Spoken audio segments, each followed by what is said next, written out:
જો તમે પણ પફ ખાવાના શોખીન હો તો ચેતી જજો। વડોદરાના વારસિયાની સુપર બેકરી સામે ગંભીર આક્ષેપ લગાવવામાં આવ્યા છે। બેકરીમાંથી ખરીદેલો પફ અખાદ્ય હોવાનો ગ્રાહક દ્વારા આક્ષેપ કરવામાં આવ્યો।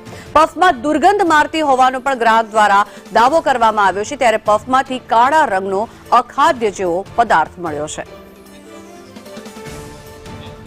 વધુ માહિતી મેળવીએ સંવાદદાતા હિરેન મોદી જોડાયા છે આપણી સાથે। હિરેન, ક્યાંક ને ક્યાંક લોકોના સ્વાસ્થ્ય સાથે ચેડા કરવામાં આવી રહ્યા છે। આ પફની અંદર કોઈ કાળો અખાદ્ય પદાર્થ છે અને તેમાં દુર્ગંધ પણ આવે છે।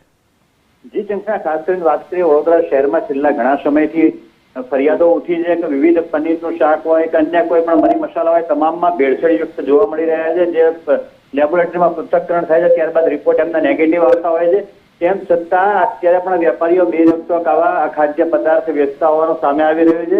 જેમનો વારસિયા વિસ્તારમાં સુપર બેકરી નામની એક શોપ હતી, ત્યાંથી ગ્રાહકે પફ ખરીદ્યું હતું, અન્ય વસ્તુ પણ ખરીદી હતી, જેમાં પફ ખાતાની સાથે જ એક બાઇટ લેતાની સાથે એને દુર્ગંધ મારી હતી, ઉલટી જેવું થતું હતું, એને ઉબકા આવતા હતા અને તરત જ એને ફરિયાદ કરતા એને સામેથી ધમકી મળી હતી વેપારી દ્વારા કે જે થાય તે કરી લેજે। આ રીતના ગંભીર આક્ષેપો જે ગ્રાહક છે એને કર્યા છે મીડિયા સમક્ષ, અને સાથે સાથે આ સમગ્ર તપાસની માંગ કરી છે કે ખોરાક શાખા દ્વારા આની તત્પરથી તપાસ થાય કે અન્ય ગ્રાહકોને પણ આવો ખોરાક પીરસાય નહીં તેનું પણ ધ્યાન રાખવાની માંગ કરી છે। જી ચંકા। જી આભાર હિરેન સમગ્ર માહિતી બદલ।